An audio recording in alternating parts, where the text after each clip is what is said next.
Good evening and welcome to Season 2, Episode 4 of the Beatroots podcast. I'm Jamie. I'm Chris. And today we're joined by the indie 4-piece Cruz. They've just released their new single, Play the Game. They've had a phenomenal couple of months of gigging, supporting bands such as The View, Rosadocs, The Claws and The Cavs. Today we're joined by Tom and Sam. Hello. Thank you for having us. Welcome to Beatroots, lads. Yes. Thank you very much for having us. Excited to be here. Isn't it? What a setup. So, first question we ask anyone that comes down is, what's your first memory of music? Why are you doing what you do now? That's a very good question. Probably for me. Thank you.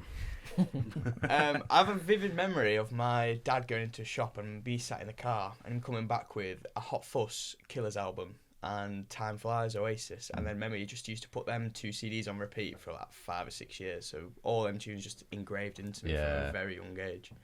Stuff like that, yeah. Is that like around the house or was that in the car? Or was in that the car around the house, like we'd take them on holiday with us, so we'd be on holiday. The Holy Grails. Yeah, plugging them in when we're on holiday. But yeah, usually just like music from that era, from early childhood, really. Mm-hmm.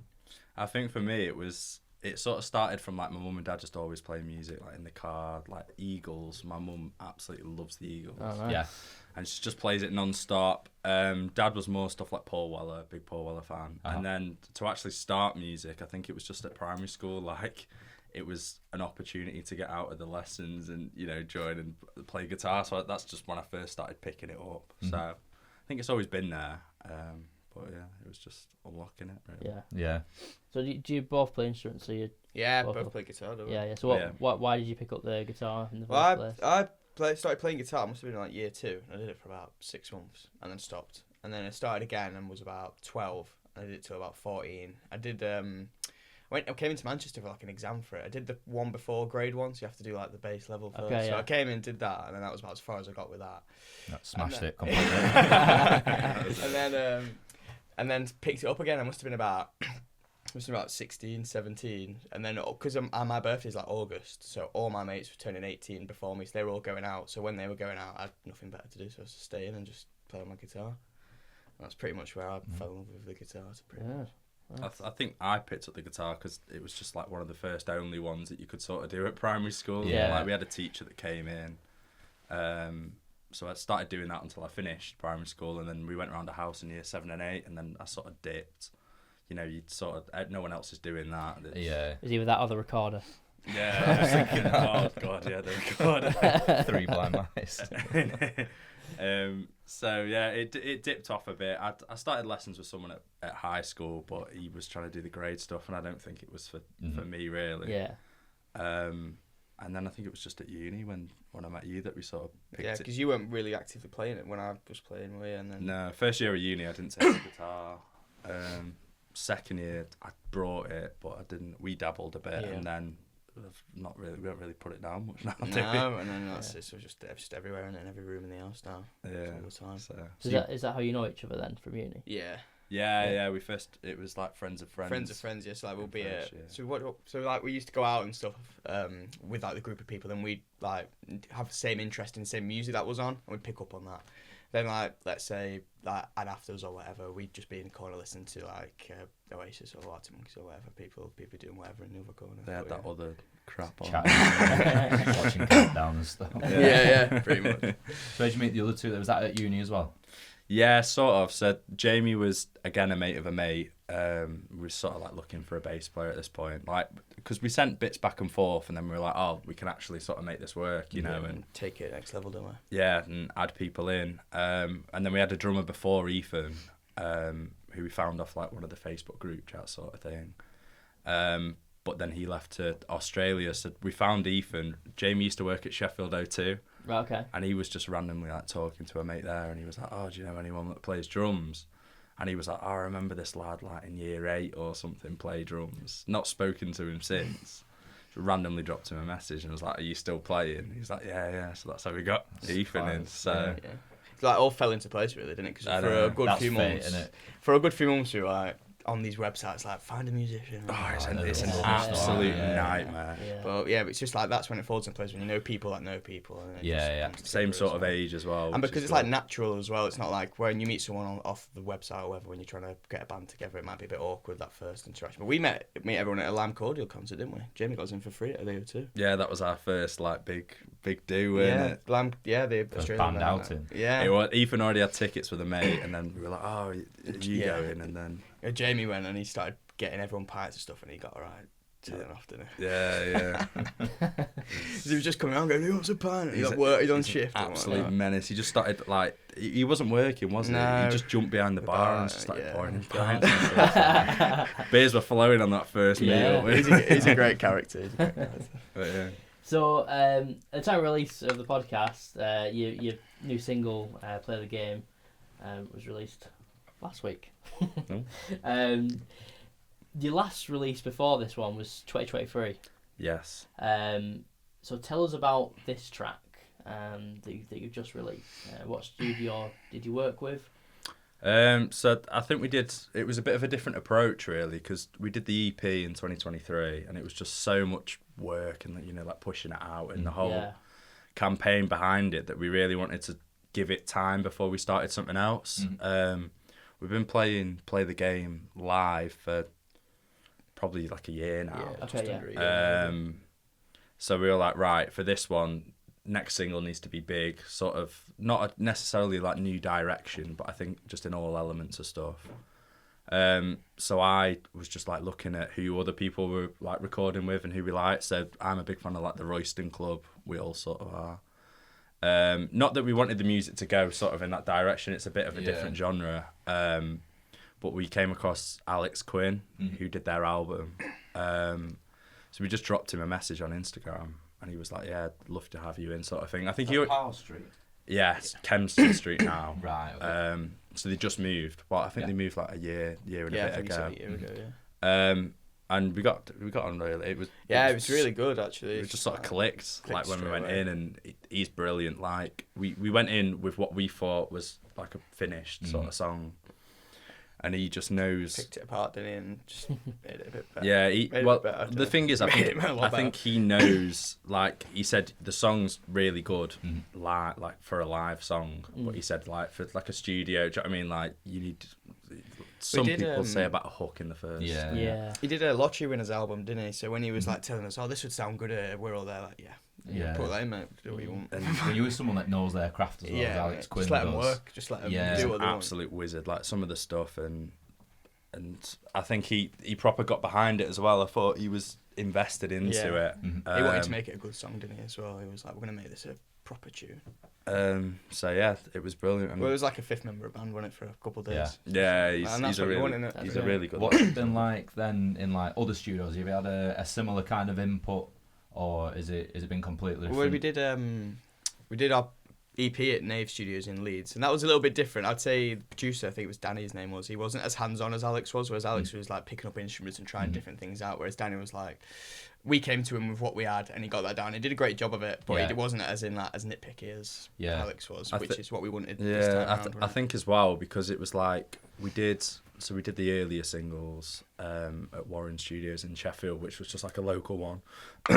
So when we did the EP, we sort of looked more at a good studio to record it in rather than who was like actually record. Do you know what I mean? And Danny, he was good. I thought he did exactly what we wanted, and what we went in was exactly how we wanted it to sound. It was just great at the time, innit? Yeah. It's just that I think we felt like with Play the Game, we wanted a bit more of like a music, because none of us really know any theory or like anything like that, and it's good to have that background, and he come in and just sort of try Sort and out, this sounds good, what doesn't sound good. We just wanted someone to look over it and just so, this bit's great, this bit isn't, let's try and make this bit better. Yeah. And that help us out and do that, which is what we got And this time. when you're playing it live for a year as well, the thing is you get so stuck in What it is that now, and You don't really you hear can't it. flip it or Yeah, from that first time we played it live to now, it's a completely different tune. Isn't it? Do you play it differently live now then? Yeah. So Yeah. we played the same as the recording as Right, well. So all okay. the changes that he made, we've changed it to live as well. It just sounds massive, which is good. yeah. It is So good. when was it that you recorded start of October. I think it was second. You're better with dates than me. I think because we did the headliner and then we did Stockton and then we did the recording the weekend after. So I think it was like the start of October we did it. Yeah. For how long did we do it for? It was a good weekend in Liverpool. Good weekend, yeah. Good. It was a good weekend. Spent a fortune on food. Yeah. Went out as well. It was good. Yeah. It was good, wasn't it? Yeah. Went Cavern Club first time, which was Nice. Yeah, Awesome, which was interesting. Yeah, watched the Beatles that were in there that performed. Yeah. It was the Beatles.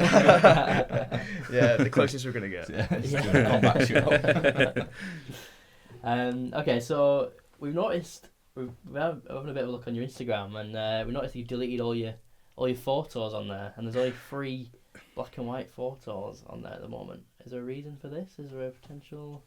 Well, I think it's just because Play the Game's coming out, we're trying to create a little bit of hype, aren't we? Yeah, well, the thing is, we've recently been working with Tyler Savage, who's sort of taken us on, like managing us. Right, okay. So he's very much like, he leaves the music side to us, but he does all the socials and stuff. I used to do it before, but I think we just figured out how much of it takes so much time and and everything else to do, and we're just sort of making sure that everything we put out now is as professional as it can be, and sort of taking that time. So we don't want to just, we need to put a post out because we need to. So it's a bit more thought out and a few months in advance. So hopefully Play the Game with the stuff we've got recorded. We've never done a music video before release, which is probably really important. Who did you do that with?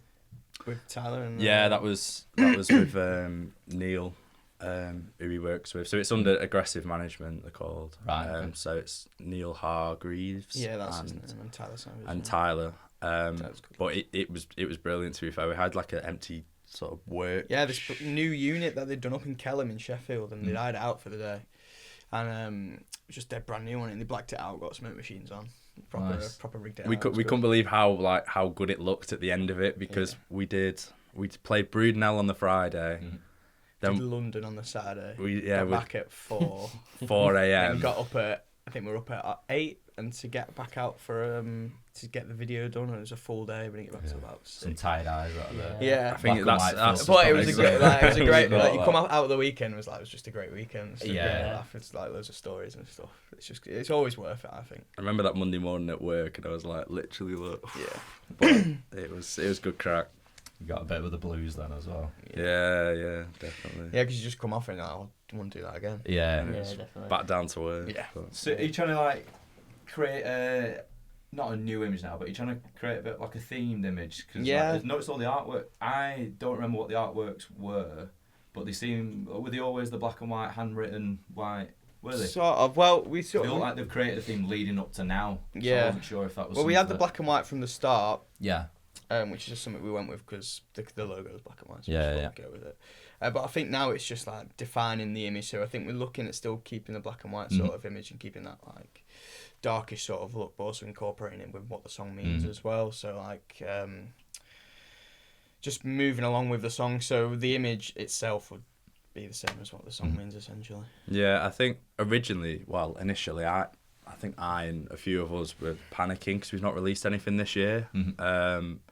So I was like, it'd be good to get a single out before sort of the end of the year. So it was going to come out in November. Okay. And then when we took Tyler on board, he was like, look, there's no rush. People have been waiting long enough for it. You might as well another couple of months. Put a couple of months into it and let's just proper sort it out. So we had an artwork initially, which was like had colours to it and stuff like that. And we were like, looking back at it now, it looked good, but it was like it's not us and it's not. It's not the image that we wanted. So he's taken certain bits and we've changed it. And I think just like that with everything really. Just like getting the finer details, making it look as professional as possible. It's a big part of it now, and it's great for like thrashing about in a band and like getting on the road and whatever. But you've got to have the music solid can't image. Just like carry it as well. It's kind of go hand in hand. But I think like with it coming out in Jan as well, it gives us a little bit more time to get content out and back it as well, to try and give it as much exposure as it can when it comes out. Because if we got out in November, probably would have been a little bit rushed. Whereas now we've got a couple months to proper nail it down. The post-release is quite difficult. If you don't have the content there ready, you're kind of chasing your tail then, aren't you? You're already behind. And we thought you'd straight into Christmas then as well, aren't you? Yeah. I think it was literally because I didn't want to release it in December. I think it was the last week of November that I'd like scheduled it. And yeah, looking back now, it's the right decision. Hopefully we've done the right decision. Hopefully. So your live performances, we'll step away from the studio stuff for a second.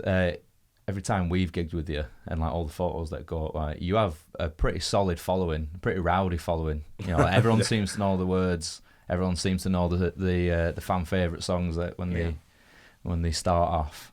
How did you develop that? Did it start with a solid group of mates? Well, it always starts with a solid group of mates, I think, doesn't it? When you've got a group of about 10 of you, especially the early gigs when you need people there and your mates come down to help you out. And then I think when they come down continuously and because your friends are backing you, they come down continuously. People who don't know you come down and see you've got a bit of a following it going on, they want to be a part of it. Bit of a snowball effect. Yeah, so then it's like that, and then obviously your mates then gradually disperse out because they've done their time now. And they stand at back now. Earned the stripes. And then and then it creates this sort of new sort of groups and sort of club where you can come down and watch us, and it's like it seems to be catching on quite a bit, which is nice. Yeah, I think it was good because like our first headliner at Sydney, I think it was like 100 and something. I think it was 180 there. Yeah. 180 capacity, and like it still sort of felt like it was all friends and family. Which was nice. It was a good night. Yeah, it was still I think people could tell we were sort of building something. But I remember after the Leadmill one the other week, a few months ago. That was rowdy. That was really good. I remember my dad he said to me, he was like, "Oh, like I didn't actually realise sort of how serious it's sort of getting like that," because he was speaking to just two people at the back with tops on. They were like, "Oh, so which one do you know then?" And they were like, "No, we don't. We don't know. Yeah. We've just I remember being on Leadmill when we played the gig. I remember being on the stage looking out. I must have spotted about 5 different people that I knew. The rest I was like, I don't have a clue whether it's their mates or not. I still don't know who they are. But to me, it's like it's just mad sometimes. Yeah, it's amazing, that, isn't it? To see a room full of people you don't know who are there to see you. It's absolutely crazy. But with that Leadmill gig, we had people like waiting outside when we were doing sound check and stuff, which was mad. Queuing up. Yeah, like with Make signs sure they get and the spot. stuff. Yeah, it was mad. It was bizarre. that is insane. Proper bizarre. Love it. You recently supported The View. Yes. Can you tell us a little bit about that? How that went? That was good. That was Foundry, wasn't it? Yeah. No, it was a cracker, to be fair. I remember I was going on holiday when we got the offer through, and I sat at the airport, and I was like, bloody hell. So an airport beer, that, isn't it? Yeah. I think I had another one after that. Actually, I think I was halfway through my airport beer. But it was good, and it was good to see, like, because obviously they've been doing it for years, and their setup and everything, how serious and sort of professional it was. And their crowd were loving it, weren't they? Yeah, and like loads came down early as well. Yeah.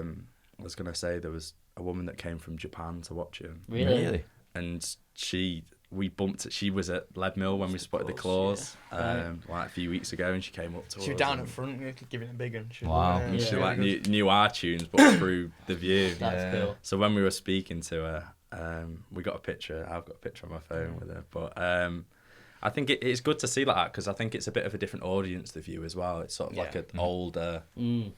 I like The View because it's like when you play at Foundry and stuff like that. I've seen loads of gigs at Foundry, like when seeing Halo there and people like I went to see Sports Team there the other day, didn't we? And like, to say that we've played on that stage, it's just for me, just like tick the box. That Leadmill main stage did that the other week, and that for me was a big tick on my gigs to do on that main stage. Yeah, it was proper. And I thought we smashed it as well. Thank God for that.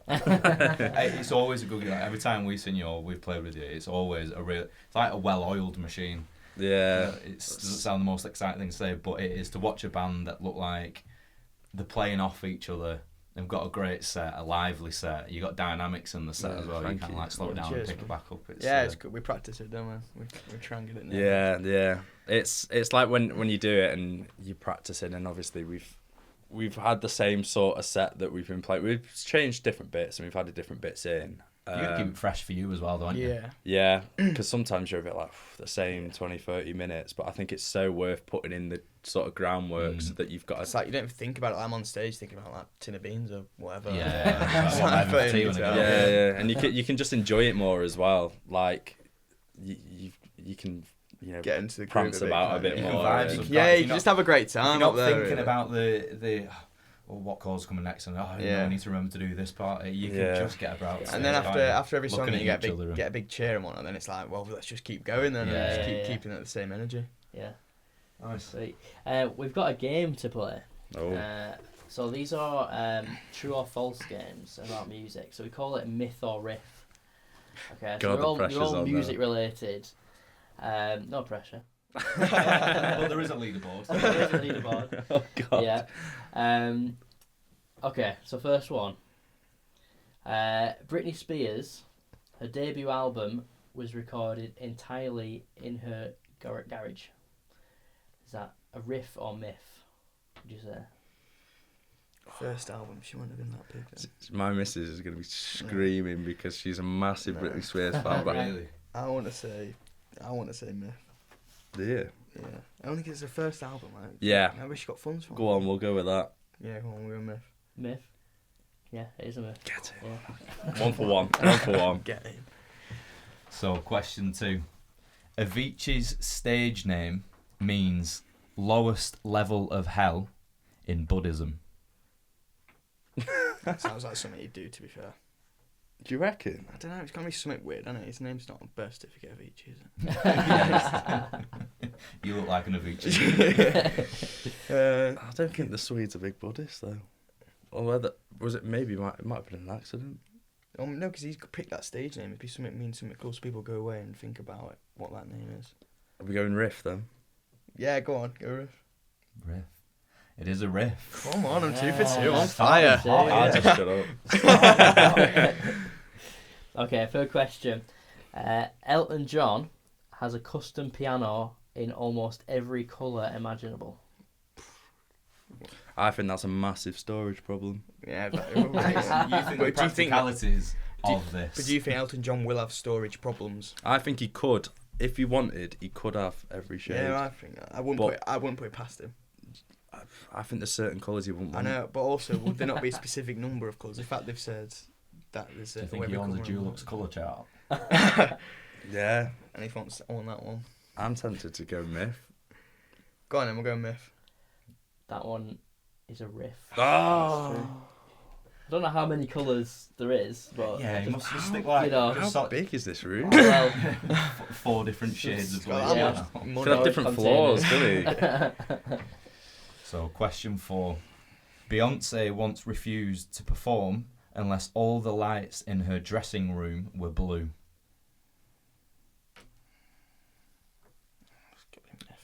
I think that's a myth. Go on, fire in myth. Fire in myth. That is a myth. Blue's such a funny I colour. bet she I wanted think. something difficult. though. Yeah, Sharing it. probably. They're like Blue Planet Aquarium. isn't it? So yeah. Right, last question. Freddie Mercury once snuck Princess Diana into a gay bar disguised as a man.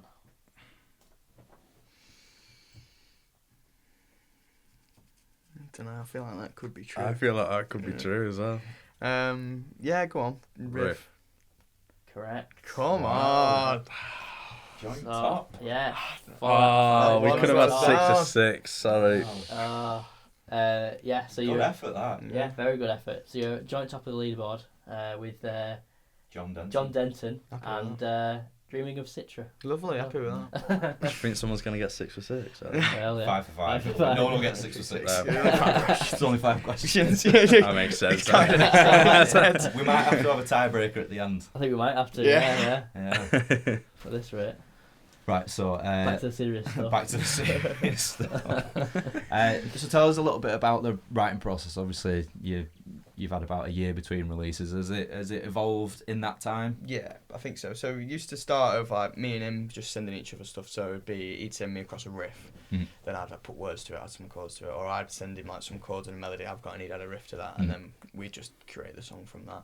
Whereas now I think it's like we have the ideas, bring them in, and all 4 of us have a say on it and stuff like that. So this Play the Game was, he had the riff in his car like a doo on his guitar, and he's brought that in, and we basically all just jumped on it straight away. So like clicked straight away. And Yeah. all just like fell into place. I'd say, really, didn't it? Yeah, that one's playing like that one did proper click. To be Yeah, fair. I think we did like the bit of it, like the chorusy bit took us like a couple of weeks to get dead down, and then once we had it down, we played it, and then that's it. Really, innit? We just nailed I think it. from that one though we've moved a bit in a different sort of way as well. We're trying to write more, through like Ableton and sort of. I think it gives the freedom of chopping bits up and trying stuff that 4 of you all looking at each other in a room. Yeah. You can't, some days you go in and we've had like writing sessions and we've been there for like 3 hours and we've come out and we've not, which can happen. Do you know what I mean?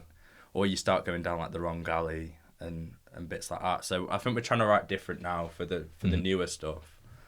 But I think it's exciting. I think. Yeah, it's exciting. It's a challenge, isn't it? It's just something else, a bit different. Are you all the lyrics, Sam? Are you? The lyrics, I do all the lyrics for all the tunes. Yeah, so usually they concentrate on the music side, and then I get the music. I'd be pants for rubbish lyrics. I think I'd be so. I don't know how I write lyrics. Literally, when I started practicing guitar, I just started singing at the same time, and it's just like when I can barely play guitar, I was still trying to write tunes with like some rubbish chords and stuff. So as my playing's progressed, my writing's progressed as well. Is it always from a self perspective kind of view, or I think sometimes like there's a couple of tunes that are from self perspective, and then other tunes where it's like see a situation and I can write about it, or whether it's like some friends that I've messed about, whatever, or it's like something I've seen externally. It just changes really. It's whether I sit down and write. I don't really sit down and go, I'm going to write a song today. It's more I pick up the guitar, have a jam, see what happens, and something comes out. Stuff that's come out. You plug words in, don't you, as you're doing it? Yeah, just like get a couple of chords and like hum it, and then I just come out with nonsense just to get like a melody. Yeah, get like the flow. And then just like, and then I'll say a line. I'll go, that sounds really cool. I'll keep that inside. Like accidentally say something. I'll go, I'll keep that on. Yeah, keep that on. It's usually all by accident.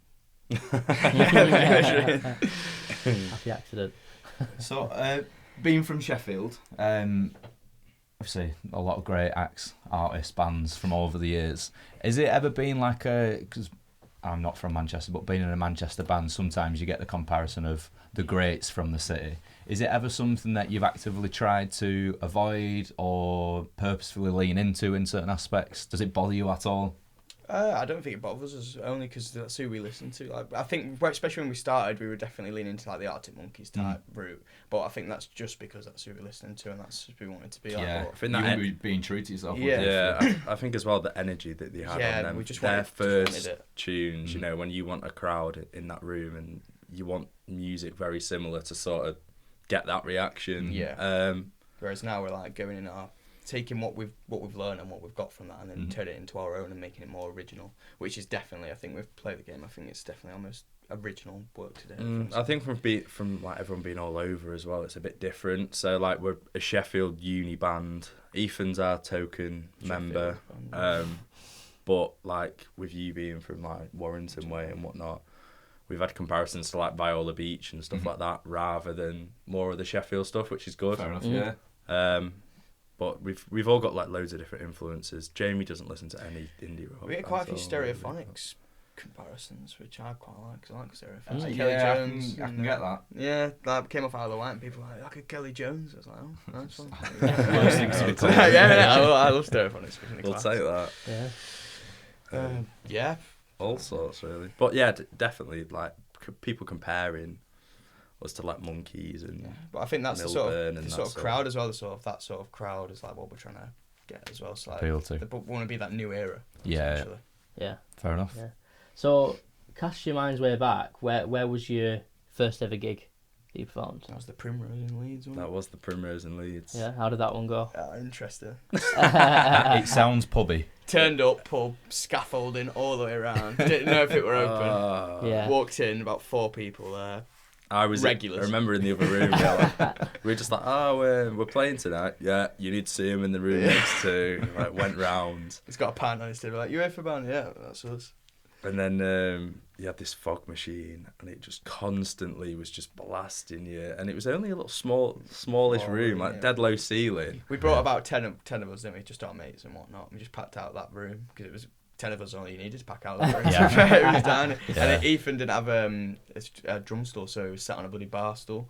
he said, have you got a drum stool? Or and he was like, just go get one of them. Go get one of them from bar. So I think it was been a sight to see. And I think we'd had one practice with Ethan as well, because the old drummer had left like a week before first gig, which were great. So luckily Ethan drafted in quite quickly. We managed to get like a 2-hour, 3-hour session with him, and we're like, we've only got half hour to do, so let's just nail that. Yeah. And to be fair, for a 4-hour session, he did well, didn't he? Yeah, he was like a duck to water even when he came in. I don't think he even listened to the tunes before. He might have. That might be a bit of injustice. Well, they weren't all out though, were they? No, the only one that was out yeah. was Life from Misery. We only had Flammable. Yeah, Did you have any of them recorded for him to listen to, or? I don't know. I think we had me on acoustic playing on that. Right. So it was like left to his own interpretation. Yeah. We had no demos or anything. We Definitely. didn't know how to do a demo, did we? No. Sign of a good drummer then, I suppose, isn't it? You can Yeah, just he's slot great. in. He's great. Yeah. He weren't too happy about the bar stool, mine, but He Needs must though. It's not the worst story we've ever had. He's like Bob down like that drumming up there. So, what's the best gig venue we've ever played at? Obviously, we've played with you at the Lead Mill a couple of times. I think we played your headline and we did the Lilacs gig yeah, in together. March. So, Lead Mill, great venue. Yeah, that's up there for me. we did definitely. Sydney as well, if you remember that. We did, yes. I was going to ask you. You said that was your first headline. Was that your first headliner? Yeah. Or did No, you play before that? you weren't. That was one of Brooks the and This Feeling Club nights. Right, We did okay. our own. We did it like this 1st of December. Well, no, I think it was a year ago today. Oh, was it? 15th of December. Happy yeah. birthday. Happy Yeah, birthday. thank you. Our first ever headliner. Yeah. Yeah. Nice. Wow. 2 years ago. Which is pretty cool. I was Oh, sat yeah, in the yeah. station, came up on my phone, thought that's quite cool. Nice. But yeah, favourite venue, arguably, that we've done. Where would you say? That one we did with you is Band on the Wall. That's I thought that was- that's yeah, a great that was one. very That's a nice. great Yeah. one. Yeah. Even we were like, oh, well, this is amazing. Yeah, it was the mad. green rooms, the everything. Trying to think what else. have we done? That stage for us as well was just massive. Maybe not you lads were Yeah. like. Oh no, oh, that's yeah, the but biggest it was- stage we've played on. It was big. Just found myself walking like all the way around to try Yeah. and fill I had loads it. of room. I was like walking over to the other side to Mike, our bass player. I'm like, oh my god. Riverside in Newcastle was great, only because they had the balcony as well. So we like got to play. We were supporting Arctic Numpties, like an Arctic Monkeys tribute band in Newcastle. It was rammed. They've sold that out in Newcastle, so they went to, do you want to jump on? We were like, yeah. So we went up and filled it out. So we're playing at the bottom. This ground's like full at the bottom, and then you look up and it's full up there as well. That's so cool. it was Wow. like proper. Yeah. Yeah, that was probably my favourite, to be honest. I'd say outside of Sheffield, definitely. I can't get over that main room at Lead Mill the other week. Yeah, it was supporting nice. the Claws, because that was rammed as well. And it's them venues, where you can't see. The lights are on you, so you can't see out. Far, and you get glimpses of how far back it actually Yeah. goes, Yeah, and how many people are there. But yeah, that was probably my favourite as well. it is class. So I'll ask you the opposite of that question, your worst gig experience. Now, you don't have to mention the venue specifically, but any stories from... Venue in Rotherham comes to mind.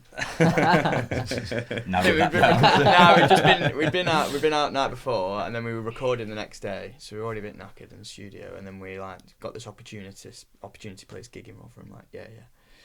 So we went. We were just taking everything at Yeah, this it's point. like saying yes when you to first everything get at this going, point. you're like, And we got there, and it was like some like death metal. Not death metal, like what would it be? Because it was like coffins on the wall. And It was like- stuff like that. I'm Yeah. trying to think of Like the Aussie- right word. Death. Ozzy Osbourne. Metal. Yeah, there's just like these big skeletons on the wall. It was like the whole walls were red and everything. Jesus. And then you go into this room and it just opens up like a stage in there. It's like what is it, Beehive?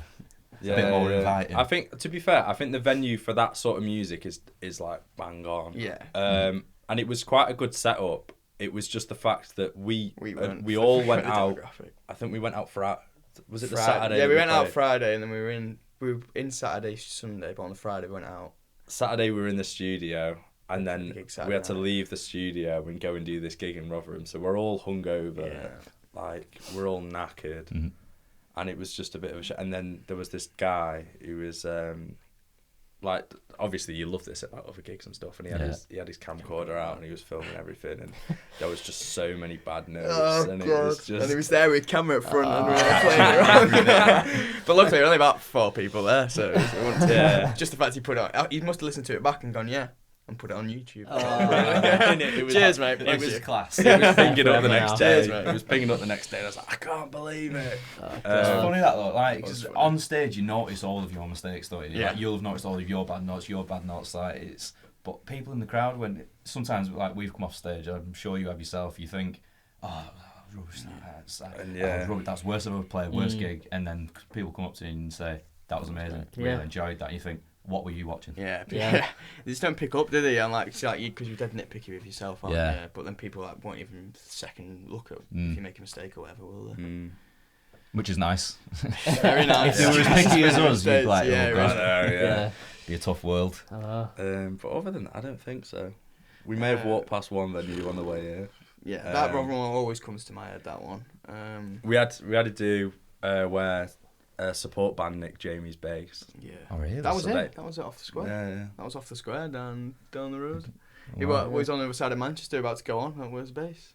They just ran off with it. Yeah, so I was talking to my mates, just pointing in the hand, and these three were like all flying around trying to find where's his his bass. bass? Yeah, and he had And to they use were- someone else's bass, and then this lad who's then gone home with his bass has had to come back. To be fair, I think it was just a mistake. So they got it back. yeah, so it was Jim just got a it back. mistake. He I was think. huffing and puffing though. He didn't want to turn around and drive it back. Well, It's- he So nicked he the had ba- to- he nicked the so- bass. Yeah. So he borrowed someone else's bass, and he God. wasn't happy. I think Yeah, imagine. It sounds less stolen, the fact that he brought it back. Yeah. Whether it was unwilling. Oh or yeah, not, no. but- When I say stole, it was definitely. So it was Like, the same I think bass just then? Like the same... I think it was the same case. They had the but same case. It was Right, just- okay. the lad was a Grabbed it and walked guitarist, off. so you. I've nearly think- taken someone else's Les Paul. Well, we played in Mexborough the other week, and just about to go on. I'm thinking, hang on a minute, where's the guitar? There's a lad from the support band walking off with my guitar. I went, excuse me, mate, come with guitar. Sorry, mate. They had the same case as the other for the Yeah. guitar, so it's just like It does happen. Yeah. It was funny though, because I remember in that set you had the most, so you were Yeah. playing that on acoustic. Yeah. Jamie's doesn't play in that bit, and he went outside and started ringing the lads Yeah, while well, he I'm was singing this song. Funny though. He had a right flap on. Yeah, he bless got him. it back though, and I was got a brand new one. Oh, Keep tight hold of that. yeah. Yeah. So what other, not music related, what other passions do you have? Like, what do you all do outside of the band? Don't think we have time. Work. You footy lads? Yeah, well, that footy. We've always Footy. got the footy on at ours, haven't we? Yeah, if we're not in practice, then we're playing footy with lads down Mhm. midweek or whatever. I'm a United fan. Mhm. You're a Liverpool fan, which is always Cool. nice. I can't say. Man United. Man United, Man yeah. Yeah, I can't say too much today in Manchester. With, They're events quite going well on. soundproofed. Yeah. It's- I think our lives just revolve work, band, and football. That's Mhm. Yeah, we go out and watch quite a few gigs as yeah, well. we do go. We had a bit of a stint of not really seeing anyone just because of how busy we were, but This Christmas has been like every other week, been out, haven't we? yeah, like we say, sports Been team. good though, because we always used to go all the time when we had a bit more, when it wasn't as manic. Yeah.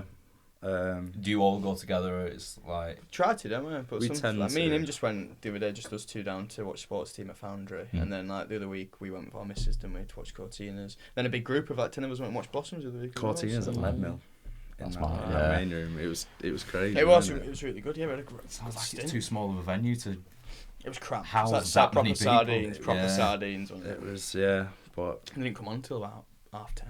I think as well sometimes like some artists miss Sheffield out and they just do Leeds instead. So when you get like a big artist come to Sheffield, we had a habit one year of booking loads in Manchester, and we either like just the whole train thing getting here and all the rest If we of were it. hanging Or as well, if we were hungover, that'd be it. Yeah. if we'd been out on the Friday, it was a Saturday. So we tend to just sort of keep it. But with the O2 Sheffield being shut down now, it's like Leadmill's the only place they can go, really. Like some smaller bands do, like Yellow Arch and Sydney Matilda, but Leadmill's the place where all the big bands go. But with the O2 Sheffield being down now, it's like no one's really coming. It's either Leeds or Manchester if you want to go see someone yeah, now. they just sort of skip it, don't they? Which is a bit annoying, but what can we do? Hopefully it opens again soon. Mm. So, what does the next 12 months look like for Cruz? Busy. Such sad eyes. Hopefully, there. hopefully busy. No, just get a few more tunes out this year. Keep the hype going. A few big gigs at the end of the year, aren't we? Yeah, So, we want to do another headliner. Obviously, I think towards the back of this year, as you're recording this. Yeah. Couple festivals would be nice as well. Yeah, aren't they? festivals. Obviously, we're praying to sort of get them through, but I think again we're just trying to play here, there, and everywhere. You're with this feeling as well, aren't you? Yeah. Like, you've had Class, some pretty yeah. good gigs recently, and you were like, Yeah. Rosadocs were you with? Yeah, in Played it was, London with them. That was Love crazy. Rosadocs, don't we? Yeah, good lads, Rosadocs. Yeah. Proper good lads and killing it in Sheffield. They're all killing it Did- everywhere. They really. sold out to Octagon one. Octagon, yeah. Yeah. That's the place now everyone goes to watch Blossoms in Octagon, didn't we? Oh, is that where that was? Yeah, but Yeah. it sometimes sounds not great and they have to be like bang in the middle because of the shape of it is an Octagon. Mm. If you're around the edges, it's a bit, you can't feel it, can you? Whereas when you go in the middle, it's like proper. Yeah, but yeah, just hopefully jump like a few festivals. I think we're trying to do 4 or 5 singles next year. You know, proper get the ball rolling on that. 'cause Momentum. Mm. Yeah, and then see where we are. Yeah. Hopefully quit my job. But I'm not banking on it. We'll review this time. We'll bring you back in 2026 we'll and see where they are now. Just quit my job for the sake of it. Well, before we finish up, we're going to have a song from you, I believe. We're going to have a sing-song. We'll sing-song. Yeah. What's the track? I think we chose Flammable Lights to do, didn't we? Which is one of our earlier ones. Yeah. Second single ever. Fan favourite. Nice. Yeah, it's just a nice one, dead easy one to do as well, like a nice acoustic one. Sound good as well. Sweet. Cool. Well, this is going to be Cruz with Flammable Lights. Thank you for coming down, lads. No, thanks for having us. Thanks for having us. Enjoyed it. 1, 2, 3, 4.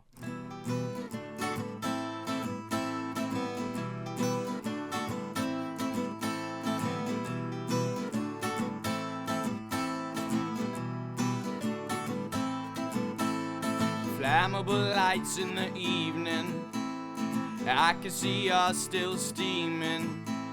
Stay away from me, yelling to live carefree, 'cause that's what he told you to do.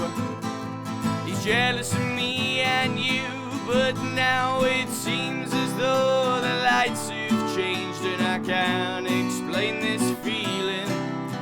Stabbed me in the back when you thought I was only sleeping. Now you won't admit to the fact, so now I'll never go back.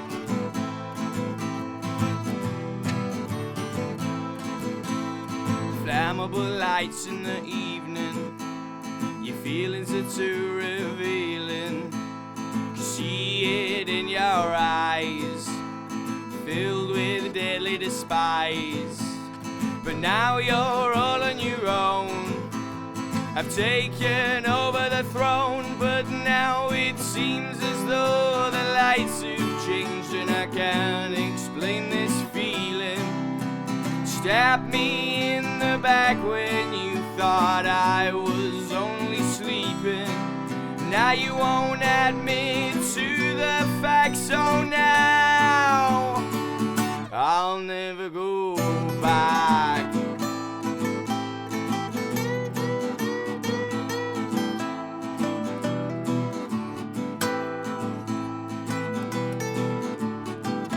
But now it seems as though the lights have changed, and I can't explain this feeling. Stabbed me in the back when you thought I was only sleeping. Now you won't admit to the fact, so now I'd never go back. I'd never go back.